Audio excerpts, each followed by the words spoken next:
What is up, you guys? What's up? I'm filming a YouTube video. Sorry, I was on my phone. Sorry. I'm trying to find a question because we're making chai right now, as you can see. I've already had my caffeine limit for the day, but this is like, can this be my vice? Like, this is better than any of the other vices that I used to have in the past. I just missed you guys. I wanted to have a little chit chat. My favorite videos to film are videos where I'm just talking. I have an Instagram account where it's called Full-Time Blogger, and it's literally with just my closest friends, and I just talk through my day. But I really want to just do that with my camera, and I love to vlog. Vlogging is my favorite. It just is the most annoying to edit. But today's video isn't really vlogging. It's more of like a stream of consciousness conversation. And somebody left a comment on my last video and commented, could you make a video on how to find yourself / be yourself fully? You've always embodied this to me. I feel you are very yourself and I love.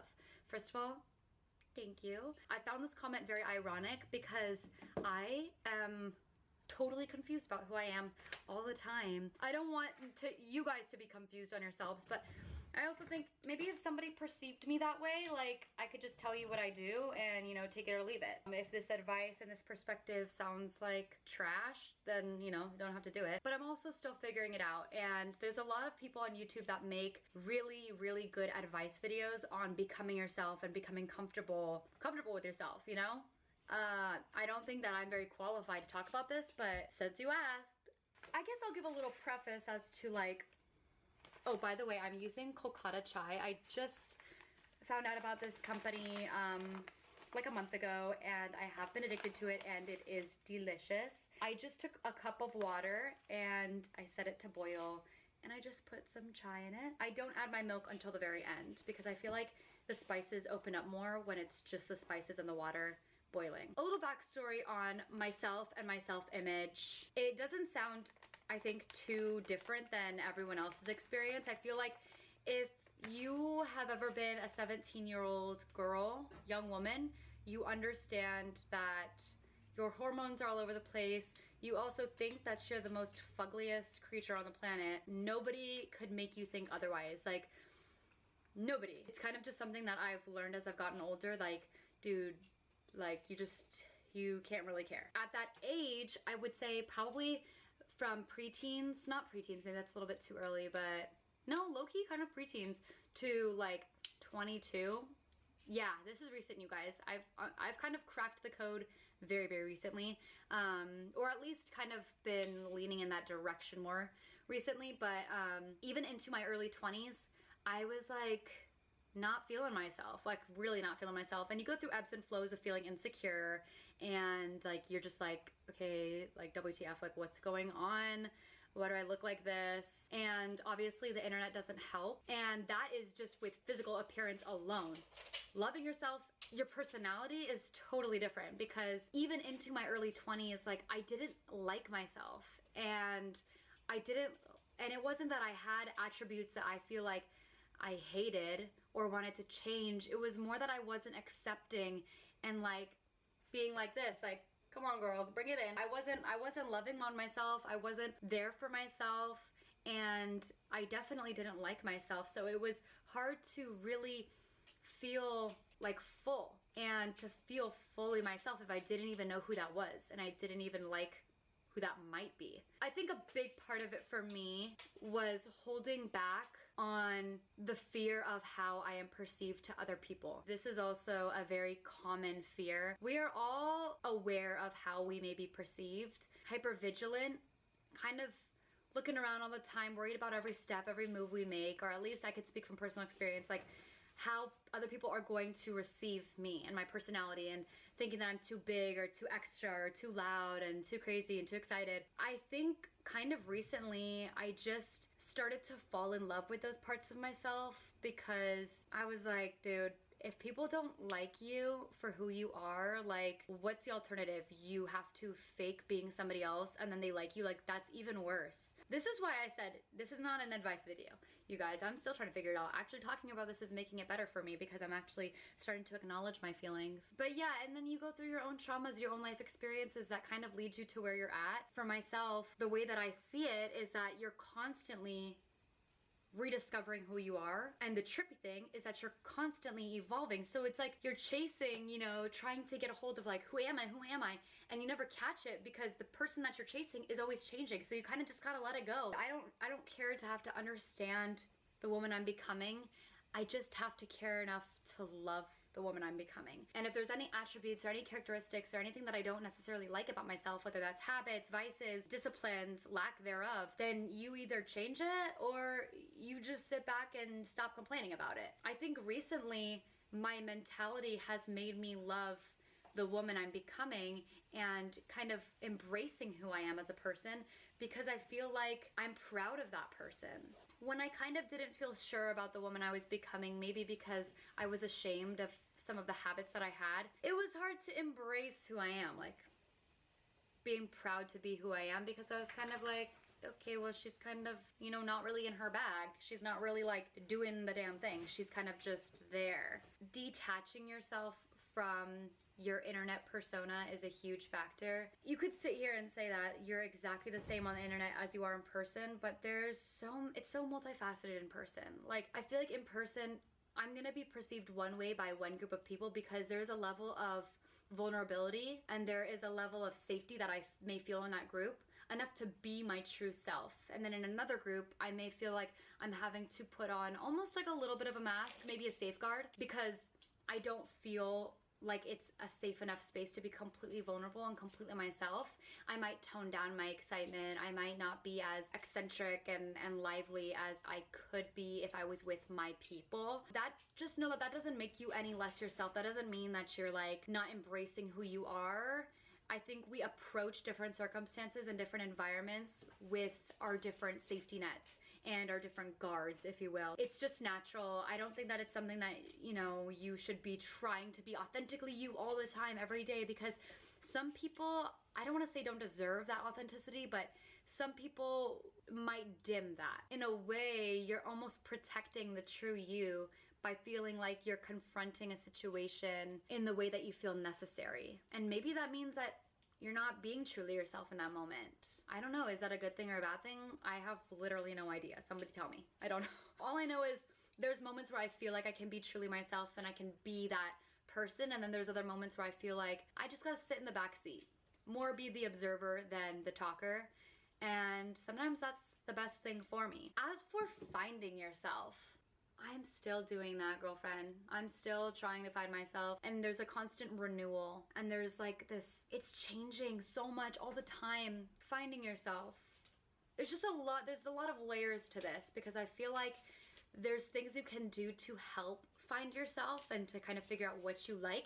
Literally trying to figure yourself out is like dating somebody. You don't really know what's going on, like your mind, your body, your spirit, they're all different components, and you're trying to find the harmony in everything. And sometimes, you know, your body and your brain are like on one vibe, and your soul, your spirit are in like a whole nother vibe. Like they're just not really vibing, and you have to find that equilibrium. You have to find the harmony in yourself.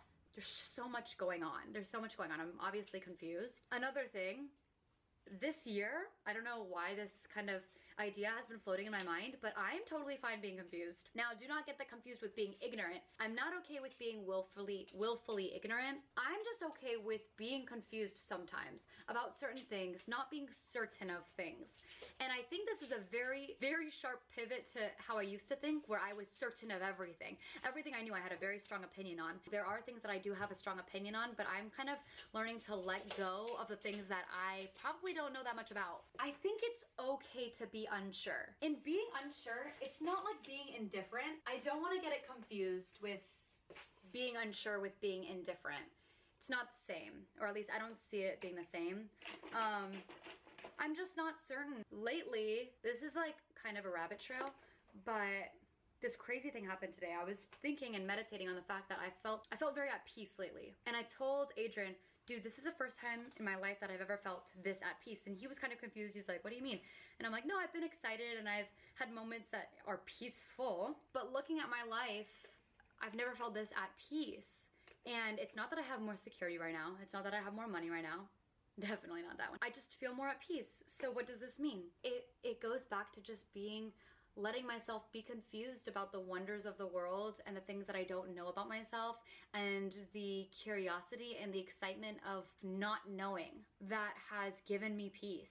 Then, I was talking to him about this, then I opened up my morning devotional and it was all about peace. And then of course I started crying because I was like, what the heck? Like, look at this, look at all these beautiful synchronicities. Like, I can't take it. It's literally that, like, I feel like finding myself has slowly become just letting go of myself and letting go of this need to be perceived. And it's such a struggle for me, you guys. It's such a struggle, but really I just can't be given 2 fucks anymore. That's fine. Like, I just want to be a chic baddie with a bulletproof mind. Like, is that too much to ask? I want to feel spiritually equipped. I want to feel disciplined in all aspects of my life. I want to feel like I can control what I can control, but totally let go where I can't control and be totally fine with that. And in being myself, I'm letting myself change and evolve constantly. I'm not putting a number or a limit on how often I can renew myself. I've always told my mom, like, I worked in the service industry for a very long time. I still work in the service industry,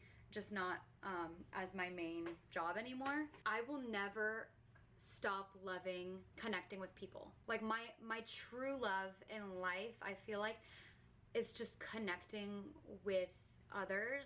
And I feel like deep down that's everybody's true love. It's just a matter of tapping into that. I love people, I love love, and through those ideas you just end up loving yourself. I guess this is also kind of like a little catch up. Life has been freaking peaceful and I'm confused. I'm so confused. It's very bizarre to me. I don't know if I prayed for this, which is weird, but I did write down though in my journal. I wrote down for the new rituals that I wanted to incorporate for 2025. I wrote down that I wanted to be more in the moment and be more present. And the way that I wrote it down was something along the lines of, like, I just want to come to myself and notice my 5 senses and be able to, like, pick up on what I'm seeing, what I'm smelling, what I'm hearing, what I'm tasting, feeling the ground beneath me, like all of that. And I wrote it down and just kind of didn't think anything of it. I never even had a moment up until recently where I was being present intentionally. It was very natural. It's just been so naturally occurring. Like, I'll just be working, you know, and I'll just be thinking, dude, I'm here right now. Like, what a blessing. And of course, it's always intertwined with gratitude, and gratitude is a choice. There's just so much to be grateful for. Like, if you're watching this video, you have blessings to count. But like, that becoming what your day revolves around, it changes the entire direction of your day. And then you end up looking at other people so much so that you stop looking at yourself and you don't really care about yourself at all. And so you allow yourself to take off the mask. You pour out this love to other people and gratitude into the world that you don't even have time to think about yourself. And through doing that, you authentically embody who you are. It just happens. My chai has been steeped and we need to strain it. I take my pot of chai and I have a strainer. I did pour some oat milk in it. Yes. Do you see it? I don't want to tip it too much. You guys can't see it. Oh, I almost closed this on you guys, sorry. I did Google, what does chai taste better with? Honey or agave? And the internet said honey. Tomorrow I hit 50 days sober, which is really weird. I don't know if I told you guys that I was doing that. I just randomly stopped drinking.